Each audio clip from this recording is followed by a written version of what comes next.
അപ്പൊ എന്തായാലും എന്താണ് ഇപ്പൊ ഇവരോട് പറയാനുള്ളത്, ജനങ്ങളോട് പറയാനുള്ളത്? ഒരു ഒറ്റ വരിയിൽ എന്താണ് മുന്നോട്ട് വെക്കുന്നത്? ഇപ്പൊ എല്ലാവരും ഓരോ വാഗ്ദാനങ്ങളാണ് കൊടുക്കുന്നത്. ഇപ്പൊ ചേലക്കരയെ മുന്നിൽ നിർത്തി എന്തായിരിക്കും? ചേലക്കരയിലെ മുൻനിർത്തി പറയാന്ന് വെച്ചിട്ടുണ്ടെങ്കിൽ ഇവിടുത്തെ സാധാരണക്കാരുടെ ഒപ്പം സാധാരണക്കാരുടെ എല്ലാ ആവശ്യങ്ങൾക്കും ഒരു സാധാരണക്കാരായ ഞാൻ, കാരണം എനിക്ക് സാധാരണക്കാരെന്ന് പറയുന്നതിന് മുമ്പ് ഞാൻ ജീവിതത്തിൽ ഒരുപാട് കാര്യങ്ങൾ അനുഭവിച്ചിട്ടുള്ള ആളാണ്.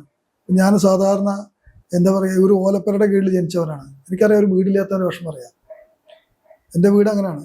ഒരു പണ്ട് പനയോല കൊണ്ടൊക്കെ മേഞ്ഞൊരു വീട്ടിലാണ് ഞാൻ ജനിച്ചത്. മഴ പെയ്യുമ്പോൾ ഇങ്ങനെ ചോർന്ന് ഒലിച്ചിട്ട്, അപ്പോൾ വെള്ളം വീഴുമ്പോൾ പല ഭാഗത്ത് നമ്മൾ പാത്രങ്ങളൊക്കെ വെച്ച് അങ്ങനെ അതിൽ കടന്നുള്ള ഒരാളാണ് ഞാൻ. അപ്പോൾ ഒരു വീടില്ലാത്തവൻ്റെ ബുദ്ധിമുട്ട് എനിക്കറിയാം. എൻ്റെ വീട്ടിലേക്ക് ഇപ്പോൾ 2017 ഒരു വഴി വന്നത്. അതുവരെയ്ക്ക് വീട്ടിലേക്ക് പോകാൻ വഴി ഉണ്ടായില്ല. ചെറിയൊരു ഇടുങ്ങിയൊരു വഴി ഉണ്ടായിരുന്നു. അപ്പോൾ ഒരു വഴിയില്ലാത്തവൻ്റെ ബുദ്ധിമുട്ട് അറിയാം. എൻ്റെ വീട്ടിലേക്ക് എനിക്ക് 27ാമത്തെ വയസ്സിലാണ് എൻ്റെ വീട്ടിലേക്ക് ഒരു പൈപ്പ് വെള്ളത്തിൻ്റെ വന്നത്. അപ്പോൾ അതുവരെയ്ക്കും വെള്ളത്തിൻ്റെ ബുദ്ധിമുട്ട് അറിയാം. ദൂരെ ഒരു കിണറ്റിൻ്റെ ചോട്ടുന്നാണ് നമ്മൾ വെള്ളം കൊണ്ടുവന്നത്. എനിക്ക് വെള്ളത്തിൻ്റെ ബുദ്ധിമുട്ട് അറിയാം. എൻ്റെ 28ാമത്തെ വയസ്സ് എൻ്റെ വീട്ടിൽ കറണ്ട് വന്നത്. അപ്പോൾ കറണ്ട് ഇല്ലാത്തവൻ്റെ വിഷമം എനിക്കറിയാം. അപ്പോൾ ജീവിതത്തിൽ വ്യത്യസ്തങ്ങളായ മേഖലകളിൽ ഇവരെന്തൊക്കെ ബുദ്ധിമുട്ടുകൾ അനുഭവിച്ചിട്ടുണ്ടോ അതെല്ലാം ഞാൻ അനുഭവിച്ചാണ്. അപ്പോൾ ഈ സാധാരണക്കാരൻ്റെ വിഷമവും എൻ്റെ വിഷമവും രണ്ടല്ല, അത് ഒന്നാണ്. അത് വിശപ്പിൻ്റെ വില നമ്മൾ വെറുതെ വിളിച്ചു പറഞ്ഞിട്ട് കാര്യമില്ല. ഇപ്പോൾ രാഹുൽ ഗാന്ധിയൊക്കെ വിശപ്പിൻ്റെ വില വിളിച്ചു പറഞ്ഞേക്കാം. ജീവിതത്തിൽ പട്ടിണി കിടന്നത് അള്ളും എന്തെങ്കിലും എന്തുകൊണ്ടായിരിക്കാം. പക്ഷെ ഞാൻ അങ്ങനെയല്ല. ചിലപ്പോൾ ഞാൻ പട്ടിണി കിടന്നെന്ന് പറയുന്നുണ്ടെങ്കിൽ അത് റിയാലിറ്റിയാണ്. എനിക്കില്ലാത്തതുകൊണ്ടാണ്. ഒരുപാട് സമ്പത്തുണ്ടായിരുന്നു ഞാൻ പട്ടിണി കിടന്നെന്ന് പറയേണ്ടതല്ല.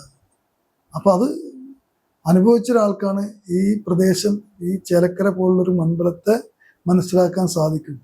പക്ഷെ ഇതുപോലെ ബുദ്ധിമുട്ട് അനുഭവിച്ച വ്യക്തിയാണ് പിണറായി വിജയൻ പോലെ ഒരുപാട് പേരും. പക്ഷെ ഇന്ന് അത് ശരിയാണ്. പിണറായി വിജയനെ പോലുള്ള ആളുകളും ബുദ്ധിമുട്ട് അനുഭവിച്ച് വന്നത് തന്നെയാണ്. പക്ഷെ അതിനുശേഷം ആ ബുദ്ധിമുട്ടുകൾ അദ്ദേഹം ഓർത്തിട്ടില്ല എന്നുള്ളതാണ് അവിടെ സത്യം. നമ്മൾ വന്ന ഒരു വഴി മറക്കില്ല എന്നൊക്കെ ഒരു പറഞ്ഞില്ലേ, വന്ന വഴി മറക്കരുത് എന്നുള്ളത്. അത് നമ്മളെ അഹങ്കാരത്തിൽ ചെയ്യും. നമുക്കൊരു മാർഗം, ഇന്നലകളെ നമ്മൾ ഓർത്താൽ ഇന്ന് നമ്മളതിന് കൃത്യമായൊരു ഉത്തരം കിട്ടും. ഞാനത് ചിന്തിക്കുന്ന ആളാണ്. അങ്ങനെ തന്നെയാണ് ഞാൻ ഇന്നും ജീവിക്കുന്നത്. ഇന്നും ഞാൻ രാഷ്ട്രീയക്കാരനായിട്ടല്ല ജീവിക്കുന്നത്. ഞാനൊരു തൊഴിലെടുത്ത് ജീവിക്കുന്ന ആളാണ്. ഒരിക്കലും ഞാൻ അങ്ങനെ രാഷ്ട്രീയം ഒരു തൊഴിലാക്കിയിട്ടില്ല. ഇന്നും ഞാൻ ഇത്ര 10 വർഷം വൈസ് പ്രസിഡന്റ് മെമ്പർ എന്നൊക്കെ ആയിരുന്ന സമയത്ത് പോലും ഞാനൊരു തൊഴിലെടുത്ത് ജീവിക്കുന്ന ആളാണ്. ഇത് പല ആളുകൾക്കും അറിയാം, എൻ്റെ സുഹൃത്തുക്കൾ അറിയാം. എല്ലാ പണികളും എടുക്കാൻ പോകും. ചിലപ്പോൾ ഡ്രൈവറായിട്ട് പോകും. രാത്രി കാലങ്ങളിൽ വണ്ടി ഓടിക്കാൻ ഡ്രൈവറായിട്ട് പോകും. എൻ്റെ ഒരു സുഹൃത്തിൻ്റെ ഫർണിച്ചറിന് വേണ്ടി കടയിൽ ഞാൻ അവിടെ പണിക്ക് പോകും. അതുകൂടാതെ മറ്റേ ഒരു പ്രൈവറ്റ് സ്കൂളിൽ PR ആണ്, അതിൻ്റെ ജോലിയുണ്ട്. പഞ്ചായത്ത് മെമ്പറാണ്. അങ്ങനെ എനിക്ക് എന്തൊക്കെയാണോ ചെയ്യാൻ പറ്റുക അതൊക്കെ ഞാൻ ചെയ്തിട്ടാണ് ജീവിക്കുന്നത്. അതല്ലാണ്ട് രാഷ്ട്രീയം 26 വർഷമായിട്ട് രാഷ്ട്രീയം ഒപ്പം കൊണ്ട് നടക്കുന്നുണ്ട്. അതൊരു സേവനം ചെയ്യാനുള്ള ഒരു അവസരമായിട്ടാണ് ഞാൻ കരുതുന്നത്. അതിൽ നിന്നും ഒരു രൂപ എൻ്റെ ജീവിതത്തിലേക്ക് കൊണ്ടുപോയിട്ടില്ല. എനിക്ക് കൊണ്ടുപോകാൻ താല്പര്യമില്ല. ഞാൻ ജീവിക്കുന്നത് അന്ന് ഇന്നും ജോലിയെടുത്തിട്ടാണ്. ഇപ്പോഴും ഞാൻ ജോലിയെടുത്തിട്ടാണ്. എനിക്ക് ഈ മാസം ശമ്പളം കൂടി സ്കൂളിൽ നിന്ന് കിട്ടിയതാണ്. അപ്പം അങ്ങനെ ജീവിക്കുന്ന ആളാണ്. അപ്പം ഇനി തുടർന്ന് നാളെ ഒരു ഇത് വരികയാണെങ്കിൽ നമ്മൾ അങ്ങനെ തന്നെയാണ്. ഇപ്പോൾ MLA ആയിക്കഴിഞ്ഞാൽ ഞാൻ അതെല്ലാം മാറ്റി വെച്ചിട്ട് 100% MLAയുടെ കാര്യങ്ങൾ ചെയ്യാൻ എന്തൊക്കെയാണ് ഈ മണ്ഡലത്തിന് ആവശ്യം അത് 100% ചെയ്യാൻ ഞാൻ തയ്യാറാണ്.